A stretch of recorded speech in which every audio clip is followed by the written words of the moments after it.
بسم اللہ الرحمن الرحیم۔ آج ہم عربی زبان کا آسان قاعدہ شروع کرتے ہیں۔ عربی زبان کا قاعدہ، ضروری باتیں: حرکت زبر زیر پیش کو کہتے ہیں۔ زبر زیر پیش کو حرکت کہتے ہیں، اس کی جمع حرکات ہے۔ زمانہ تین طرح کا ہوتا ہے: ماضی، گزرا ہوا، گزرے ہوئے زمانے کو ماضی کہا جاتا ہے۔ حال، موجودہ، جو موجودہ زمانہ ہے اس کو حال کہتے ہیں، اور آنے والا جو زمانہ ہے اس کو مستقبل کہتے ہیں۔ تو ماضی گزرا ہوا، حال موجودہ زمانہ، اور مستقبل آنے والا۔ فعل کام کو کہتے ہیں۔ فعل ماضی وہ فعل ہے، فعل کام کو کہتے ہیں۔ فعل ماضی وہ فعل ہے جو یہ بتائے کہ یہ کام گزرے ہوئے زمانہ میں ہوا ہے۔ جیسے ضربہ، اب ضربہ کا ترجمہ ہے مارا اس ایک مرد نے۔ مارا، دیکھو مارتا ہے نہیں، مارے گا نہیں، بلکہ ترجمہ کیا ہے؟ مارا۔ تو مارا کون سا زمانہ ہے؟ گزرا ہوا نا، تو یہ ماضی ہوا۔ ضربہ مارا اس ایک مرد نے، تو زمانہ کون سا ہے؟ گزرے ہوئے زمانے میں، کیونکہ مارا۔ فعل مضارع، یاد رکھنا یہ جو فعل مضارع ہوتا ہے اس میں موجودہ اور آئندہ دونوں زمانے جمع ہوتے ہیں۔ تو فعل مضارع وہ فعل ہے جو یہ بتائے کہ یہ کام اسی وقت ہوتا ہے، یعنی ابھی حال یا آئندہ زمانہ میں ہوگا، یعنی مستقبل۔ جیسے تو فعل مضارع میں دونوں زمانے ہوتے ہیں، حال اور مستقبل دونوں۔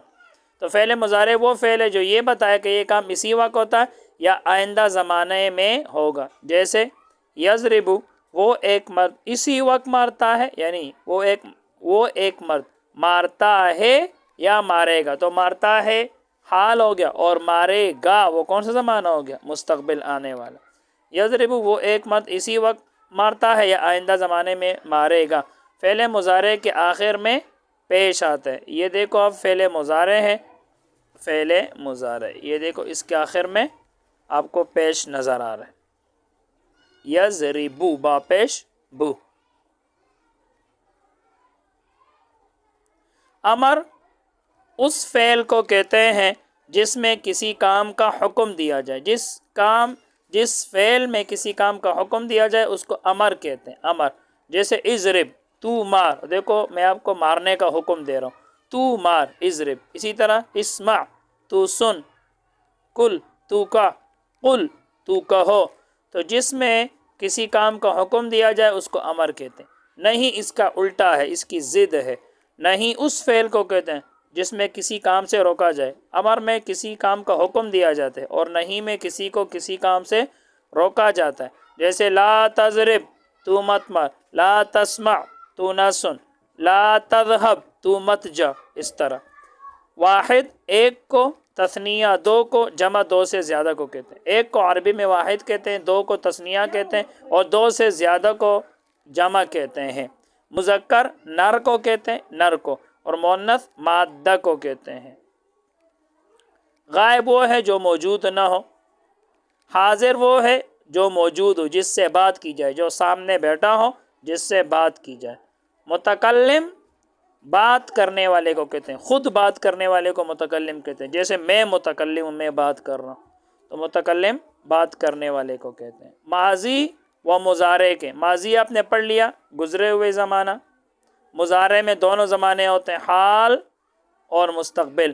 تو یاد رکھنا ماضی اور مضارع ہر ایک کے 14 صیغے ہوتے ہیں، 6 غائب کے ہوتے ہیں، 6 حاضر کے۔ تو 6 اور 6 کتنے ہو گئے؟ 12، اور 2 متکلم کے، تو کتنے ہو گئے؟ 14۔ غائب کے 6 صیغے یہ ہیں، پہلا واحد آئے گا، پہلا ایک آئے گا، پھر 2 آئے گا، پھر 2 سے زیادہ آئے گا جمع۔ تو واحد مذکر غائب، مذکر آئے گا، پھر نیچے مؤنث آئے گا۔ واحد پہلا ایک صیغہ ہوگا، مذکر کا ہوگا اور غائب کا ہوگا، پھر تثنیہ ہوگا، مذکر ہوگا، پھر غائب، پھر جمع ہوگا، مذکر ہوگا، غائب، پھر اسی ترتیب سے پھر مؤنث آئے گا۔ تو واحد مذکر غائب، تثنیہ مذکر غائب، جمع مذکر غائب، یہ غائب کے 3 صیغے مذکر کے ہو گئے۔ اب مؤنث کے، واحد مؤنث غائب، تثنیہ مؤنث غائب، جمع مؤنث غائب۔ تو 3 غائب کے مذکر کے ہو گئے، 3 غائب مؤنث کے ہو گئے، 6 یہ ہو گئے۔ اب حاضر کے 6 صیغے، حاضر کے 6 صیغے یہ ہے: واحد مذکر حاضر، تثنیہ مذکر حاضر جمع مذکر ہاں، واحد ایک کو پیچھے آپ نے پڑھ لیا، تثنیہ دو کو، جمع دو سے زیادہ کو کہتے ہیں۔ تو واحد مذکر حاضر، تثنیہ مذکر حاضر، جمع مذکر ہاں۔ اب اسی ترتیب سے مؤنث، واحد مؤنث حاضر، تثنیہ مؤنث حاضر، جمع مؤنث حاضر، تو 6 اور 6 12 ہو گئے۔ اب دو متکلم کے صیغے، متکلم کے دو صیغے ہیں، واحد مذکر و مؤنث متکلم۔ متکلم کا جو واحد کا صیغہ ہے، واحد کا، تو وہ دونوں میں مشترک ہے، مذکر اور مؤنث دونوں کے لیے آتے ہیں۔ اور جو دوسرا صیغہ ہے جمع کا، تو اس میں تثنیہ سب آ جاتے ہیں، تثنیہ، جمع مذکر، مؤنث متکلم سب کے لیے مشترک ہے، سب اس میں برابر ہے۔ تو متکلم کے دو صیغے، واحد مذکر و مؤنث متکلم، تثنیہ و جمع مذکر و مؤنث متکلم۔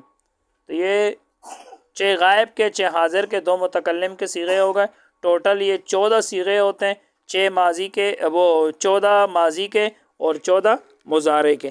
بس آج کے لیے اتنا ہی۔ اللہ تعالی ہم سب کو علم نافع عطا فرمائے۔ السلام علیکم۔